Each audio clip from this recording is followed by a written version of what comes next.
Hi guys, today we're going to be doing a little bit of planting both in the ground and in containers, and we are racing a thunderstorm. Here's a current look at the sky right now. It's gray, gloomy, and cloudy, and we're in the low 40s right now, so it's that very cold, damp, chilly type of a day. But I figured I wanted to get out here and get a few things in the ground because our temperatures are slowly starting to drop, and I did see, I think a week or 10 days from now, snow. And so I'm kind of like, oh, you've got to be kidding me. But they're not calling for any accumulations. Plus it's so far ahead that it is possible to change. It's still going to be a little too warm anyways for snow. I think I saw 38 degrees for the high. So I don't anticipate any accumulations or anything. Is it raining right now? I keep thinking I hear like raindrops in the background, probably because we are racing the storm. So anyways, so we are going to be doing planting. We've got some of the Acorus Ogon grasses that we're going to plant in the butterfly garden. I did go back to the garden center and I picked up 4 more. I kind of cleaned them out. I'm one short of what I actually needed for this little drift that I'm going to do. And then we're going to be potting up some strawberries. We have like 7 leftover strawberries from all of our propagating this past season. And I don't want to just leave them in their nursery container. So I picked up like a little rectangular plastic container from one of those big box stores. I thought it would be fun to just plant it up, leave it on the kitchen stoop. They'll be fine.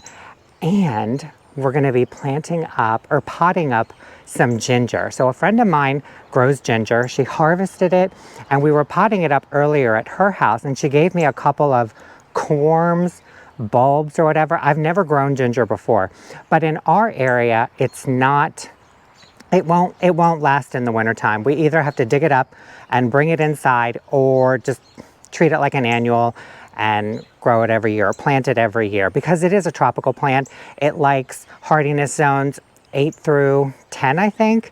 So we are definitely not that. We are way too cold. But I've got a couple of corms sitting in a container of water right now. I had to clear off a bunch of the soil. So we're gonna be potting those up first. So I figure we'll kind of hit it like we'll pot up the ginger, then we'll do the strawberries, and then we'll do the grasses, because I am going to bring out the auger, the 7-inch auger for the grasses, just so we can get the holes dug really quick, but the battery is charging. So we'll just start with the ginger and finish with the grasses. So I've got the ginger soaking in water right now. This step is not necessary since it was already in the ground and it's harvested. But typically if you were to get these, they would be dried down and you would have to soak them for like 12 to 14 hours to rehydrate them. But this is what they look like. Isn't that cool? So you can see right here, we've got the roots coming out of the ginger bulb corm. And then right here is one of the growth points and it grows all the way up to here. So what we're going to be doing is we're going to be potting these up in some cactus mix, and then I'm just going to cut a lot of this foliage off because we don't need it. So again, I've never grown ginger before. This is going to be my first time, but a little bit of online research, and here's what I learned real quick. They're hardy in zones 8 through 10 or 11. They like sandy, loamy, well-draining soil. Temperatures they like anywhere from 70 to 80 degrees, and they love humidity. So we're going to pot these up in some of the Espoma cactus mix, and we're going to put them in the grow room, but I'm not going to put them under grow lights. I'm going to put them right against the window. The window is east facing, so they will get like morning sun and a lot of bright indirect light throughout the day. But from what I was reading, they don't like full sun. If they're exposed to full sun, the foliage, the tips of the foliage can get a little brown and singed because they do look a little delicate as the stalk grows bigger and bigger. And then in the wintertime, in the spring, we'll come back out after the last frost or after the risk of frost has passed. Good Lord. After the risk of frost has passed, we'll bring out the ginger and get it planted in one of the beds. And then at the end of the season, we'll be harvesting ginger. Isn't that exciting? So I'm gonna get set up right over here in our little semi-makeshift laboratory. I've got a whole bunch of stuff just sitting over here. So we're just gonna clear out a corner. Oh, and this is the container for our strawberries. Isn't that kind of cool? It's like 2 feet by 6 inches, so perfect for strawberries. For the ginger, we're going to be potting up in these 2 6-inch terracotta containers. I've got our cactus mix right here, and I also have some natural. This is Bacillus thuringiensis, substrain israelensis. This is what helps keep fungus gnats at bay. I'm going to mix a little bit of this in with the soil in case we bring in any fungus gnats. If they lay any eggs, once they hatch and the larvae start eating the soil, they will ingest the BT and die. And we don't mess around with fungus gnats, especially in the grow room. So I'm also going to be using some of those yellow sticky traps to catch the adults. So now I'm just going to set up right over here on the corner of our little table over here, get these ginger plants potted up, then we'll move on to the strawberries. All right, we've got our containers. I'm just going to fill the containers with some of the cactus mix.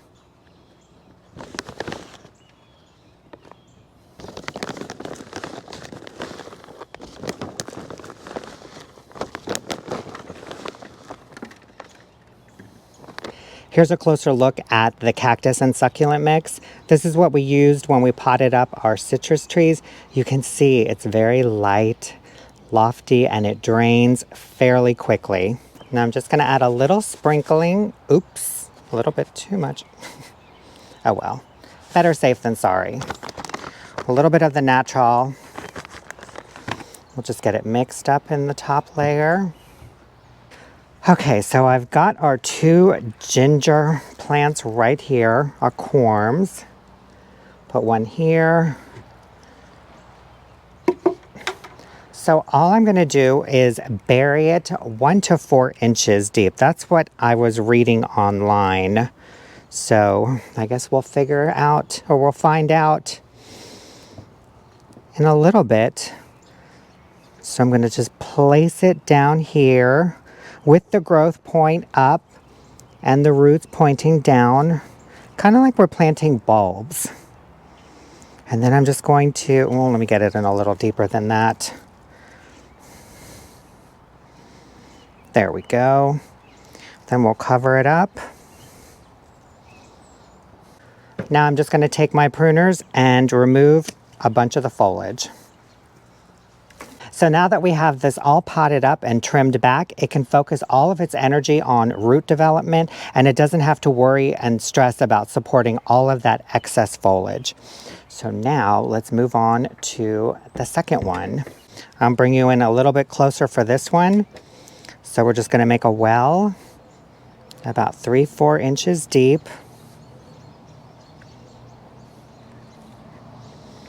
We're going to place our ginger with the growth points facing up, roots down.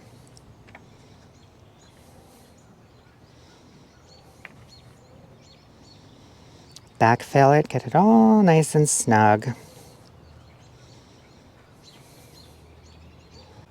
And you can see I left about a 1/2 inch to 1 inch lip, so when we water it, it won't spill over, because this soil is pretty dry, so it's probably going to take a few waterings to fully saturate it.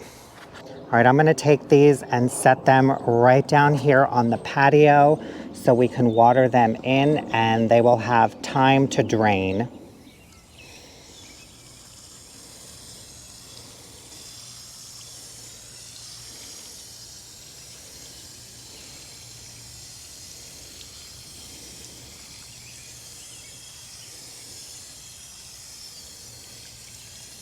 All potted up and watered in, and you see all that bubbling right there? That's the soil getting rehydrated. All of the air pockets are escaping and the soil is soaking up the water. Now we can move on to our strawberry plants. So I've got 7 left over from all the propagating that we did, but I don't want to leave them in their nursery containers all winter long. I'd rather get them potted up in a bigger container with a little bit more soil around the root ball, a little bit more insulation. Now they do need a little bit of grooming, but that's fine. We can take care of that real quick. And I'm just going to be potting them up in potting soil. I'm not going to use any starter fertilizer, soil acidifier, anything, because we're pretty much coming into winter. I don't really want them to push a whole bunch of new growth or anything like that.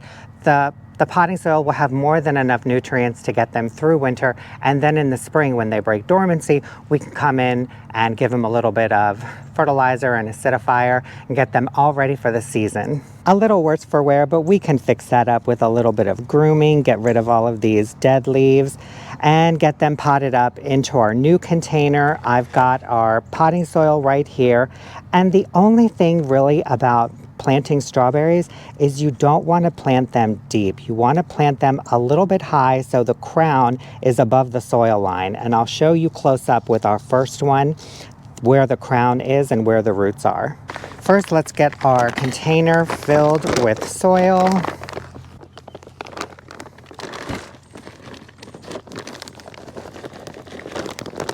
Ooh, this soil is wet.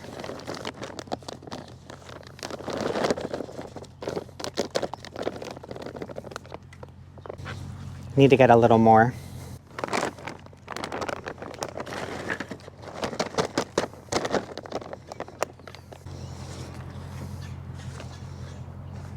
This will be good.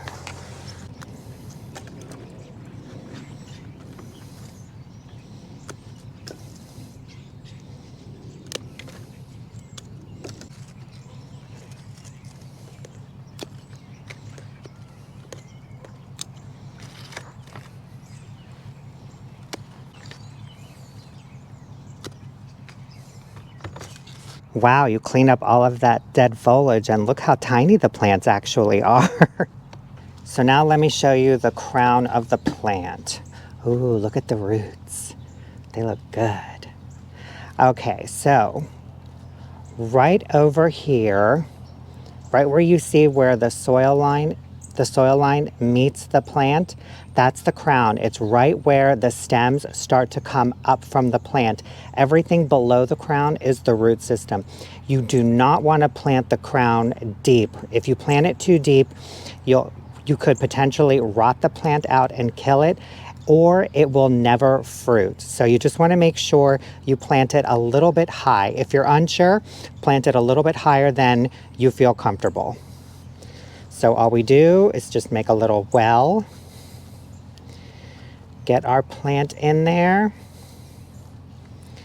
and just backfill it a little. And I do have this perched a little bit higher because I do believe that the soil is going to settle a little bit. I'll show you close up on one more. Here's the root ball. There's the crown. You can see the roots coming down right there. So we just want to make a little well.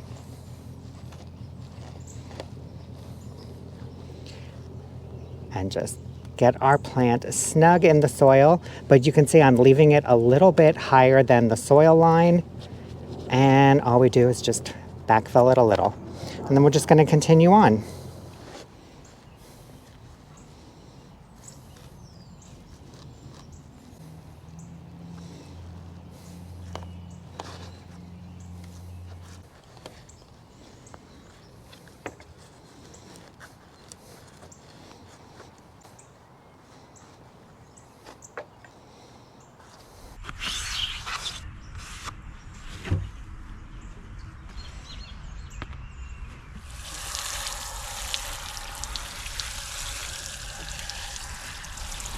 Now that we're done with our ginger and strawberries, we can move on to our last project, which is planting the Acorus Ogon grass.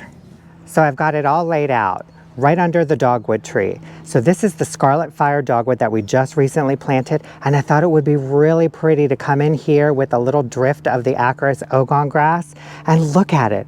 Look how it just pops just on its own. But imagine in the summertime when the dogwood is all leafed out with its beautiful green foliage, and then in the fall when it starts changing to these burgundy, wine, and red tones. Imagine that color against this chartreuse, almost like neon yellow. It is just gonna be amazing. Now I'm one grass shy. I wanted to do 7 of them here and just kind of go in like a staggered pattern, but I only could find 4. So I picked up the last 4 and I figure I can find another one later on. And actually, you know what? I'm kind of glad because I don't want to plant too close to the dogwood so soon because I want this to kind of root in. Then we'll come in probably in the spring with, I'll pick one up at the garden center and get it planted. Or we could divide one, but I don't really want to. I like the fullness of all of them. So I think for now, it's still gonna look beautiful. So these get 10 to 12 inches tall and wide, so they do stay fairly compact, but they have such an amazing presence all on their own. They're hardy in zones 4 through 9, and they do bloom in summer, although I can't remember seeing them bloom, but the tag does say that they bloom like an off-white, so we'll keep an eye on it next year. But I'm just really excited to get these in the ground, especially since we're gonna be cooling off in the next few days. So let's just get these in the ground. This is pretty standard. We're gonna aug our holes. I do have some biotone starter fertilizer to add in the holes. That helps with root development, but it's not super nitrogen heavy. So it's not gonna force a lot of growth on them, which is what we want. We want the plants right now, especially with the temperatures cooling, we want the plants to focus primarily on root development and getting established versus trying to force any new growth. So let's get these in the ground.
Good Lord.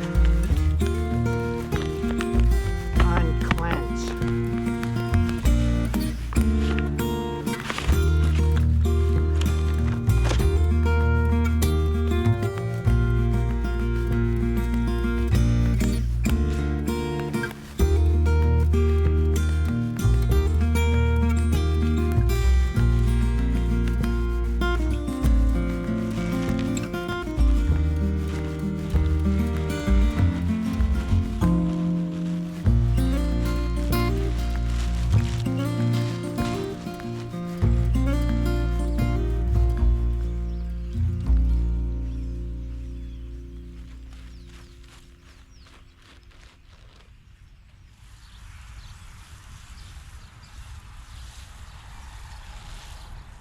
All right, we got them in the ground. They're all watered in. Don't they look so good? And it's gonna look even better with the 7th one right there. But oh my gosh, I love it. And I can't wait to see it with the dogwood in bloom and with its foliage. This is turning out to be one colorful spot in the garden, and I cannot wait until next spring when the dogwood is in bloom, and then in the summer and the fall with all of its foliage. It is going to be amazing. Now, I don't know if I mentioned it or not, but the Acorus ogon grass, the tag says it likes shade, but I have it in almost full sun and it pretty much can handle it. As long as you give it enough water, it should be fine. Now, if you're in the higher zones like 8 and 9, you definitely don't want to put this in a spot with full sun because that afternoon sun will scorch the leaves no matter how much water you give it. But for me, in zone 7B, it has done pretty well. And eventually when the dogwood gets a little bit bigger and the redbud, it will provide a little bit more shade. So this grass will be perfect right here. And I'm so glad that we got it in here. Oh, it looks so good, you guys. I can see it just like from behind me. It's like, it just glows.